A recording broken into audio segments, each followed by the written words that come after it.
These young boys are cleaning the dirt from the door of their hut using their bare hands. These young girls are pumping life-saving water from a well. This man with disabilities is moving around in a homemade wheelchair.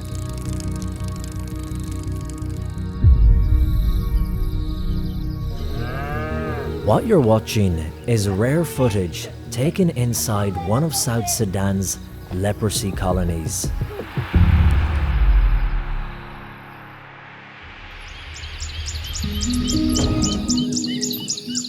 Under the sweltering African sun, this community here in the region called Rumbek live in dire poverty, where every day is a battle for survival.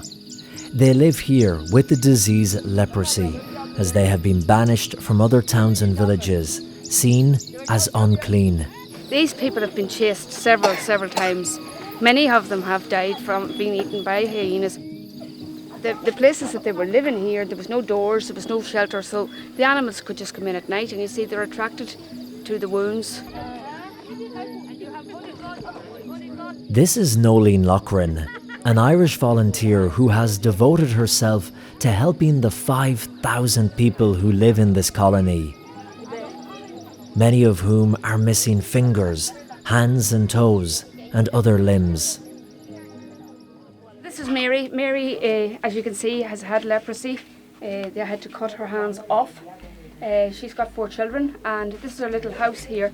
Now, believe it or not, this house is actually very good in standards of the people that live here. She has a bed, a homemade bed. It's not a bed as we know a bed, but it's still very good and very reasonable. Most people wouldn't have anything here. Outsiders rarely get to see what life is like in a colony like this, but Noleen has granted us access. Leprosy is something that you never hear about anymore. No. Whenever I think of leprosy, I think of the biblical references. Yes. But here in South Sudan, there still are huge patches of the community in certain areas. There's huge amounts of leprosy here in South Sudan, but leprosy is caused by a combination of different things. One of them is hygiene. And if you have no system of hygiene, which there is absolutely no system here. I mean, in this particular area there's about 4,900 people and there's 1 toilet. They live here, Noleen, because they're not allowed to live in the city of Rumbek, in the town, or kind of some of the more built-up villages. They have to have their own colony here. All down through history, lepers have been chased away because of the particular kind of disease that it is. It's contagious, and also it carries a terrible smell from the rotten flesh. It sounds horrific, but it's the reality. If the people here do not get their medication, their leprosy would get worse. Their skin rots and they become weaker and weaker. Noleen supplies the people with food and medication, collecting what she can from donors to pass on to the community. 10 kgs of beans, 20 kgs of posho. They get oil, soap, sugar, tea and salt. And how long should that keep them going for? That will only keep them going for 2 weeks, and that's stretching it, because most of these families have approximately 6 to 7 children. So you're talking that you're really only giving them 1 meal a day. With the help of charities like the Sudan Relief Fund, the community here is able to survive.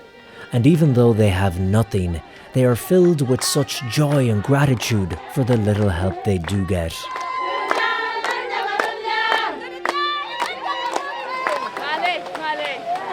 Growing up in Ireland, Noleen always dreamed about going to Africa to work with the poor.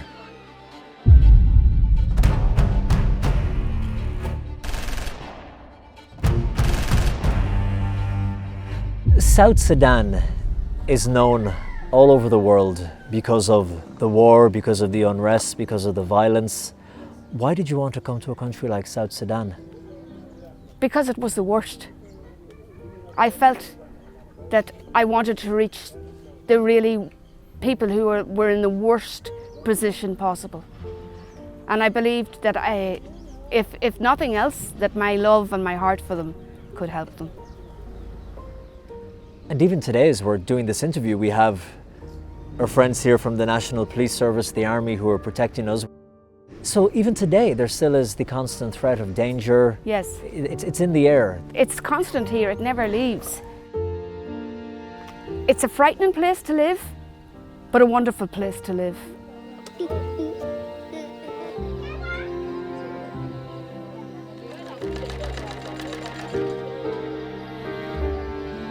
The people here know that Noleen is putting herself at great risk just being in South Sudan, a place where most will not come.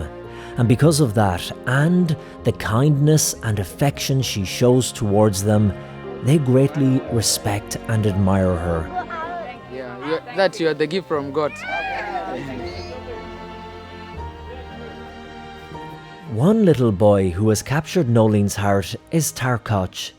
He came here with his mother when they were chased away from the last place they lived. And do you say your prayers? Yeah. What about this one?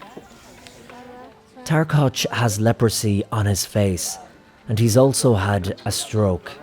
Hey Tarkoch, what do you call Noleen? Auntie Noleen. The people here have been told they're not welcome anywhere outside their community, except by one group, the Catholic Church. Every Sunday, they are welcomed in a church which is outside the community.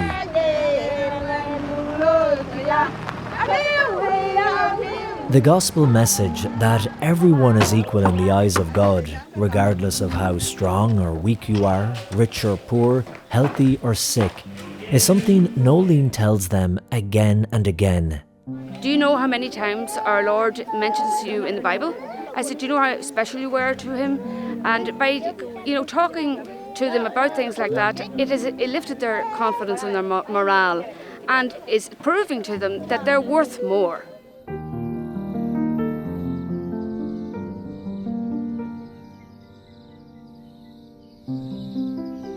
Back in the colony, we meet John, who has lived here all his life. You told me before that you're the champion. He's playing a homemade board game with other men.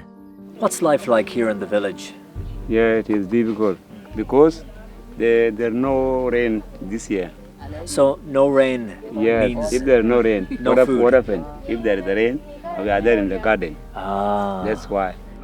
As John mentioned, the community and South Sudan as a whole is now facing an even greater challenge with a looming drought due to lack of rain.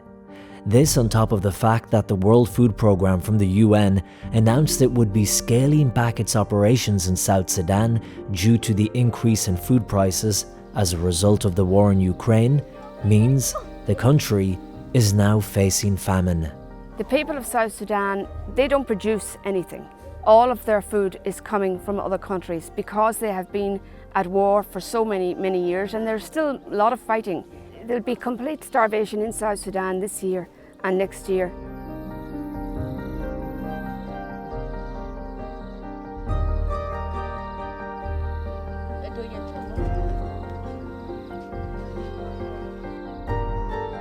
Noleen, what does the future hold for you?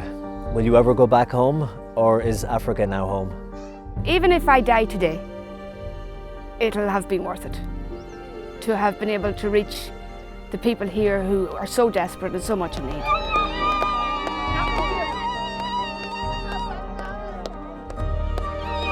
My heart belongs with the poor, and whatever time I've got left, I'd like to continue giving myself to the people of God.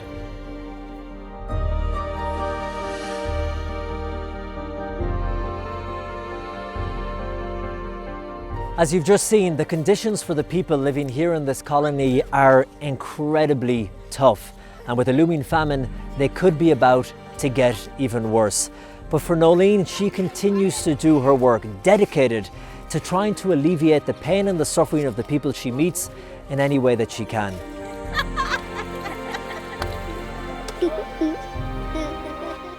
In Rumbek, South Sudan, Colm Flynn for EWTN News In Depth.